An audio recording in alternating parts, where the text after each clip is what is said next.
Let's go for more now on the Prime Minister's visit to the Firebond Melbourne Synagogue in Ripponlea. I want to bring in the President of the Executive Council of Australian Jewry, Daniel Aghion. Daniel, thank you so much for your time this morning. I'm so sorry what's happening to the community there at the moment. You were with the PM yesterday.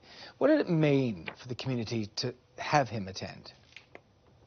Well, thank you. It was so important to have him there and to have that demonstration of the presence and support of the government.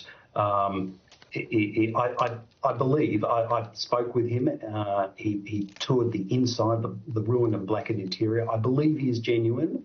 I believe he was marked by what he saw. But ultimately, he's going to be tested on actions, not words. And those actions are what have been criticised in the few days leading up to him getting there. Some have labelled the visit a little bit too late out there.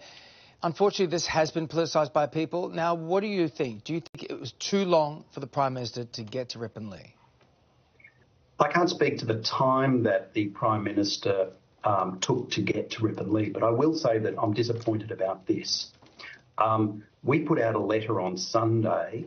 We sent it to the Prime Minister saying that the Prime Minister needs to deal with this national anti-Semitism crisis. We had 6 items that we said that the Jewish community wanted to see, and we were ready to meet at any time. We haven't had a response to that letter. I've had to chase senior ministers to speak with them. They have not reached out to me of their own volition.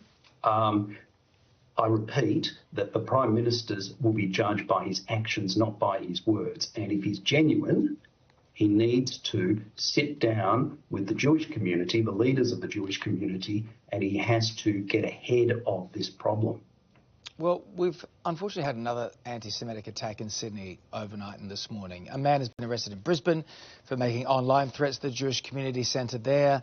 Anti-Semitism seems to be very much on the rise in this country. It's a disturbing reality for those living here. I can't imagine what it feels like for the Jewish community.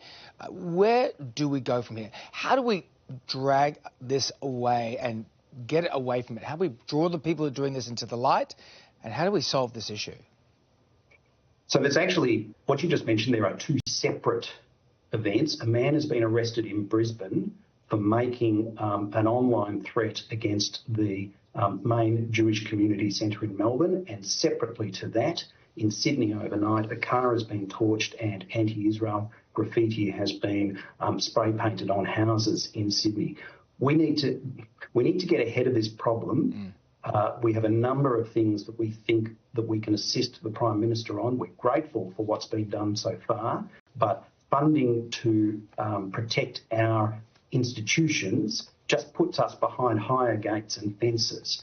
The first thing and most immediate thing we think the Prime Minister needs to do is convene a national cabinet, just like he did in COVID, his predecessor did in COVID, and get the premiers and round the table with the Prime Minister so that he can get uniform law going to get us better protections. All right, Daniel, we'll leave it there. Appreciate your time this morning. Thank you. Australians right now are racing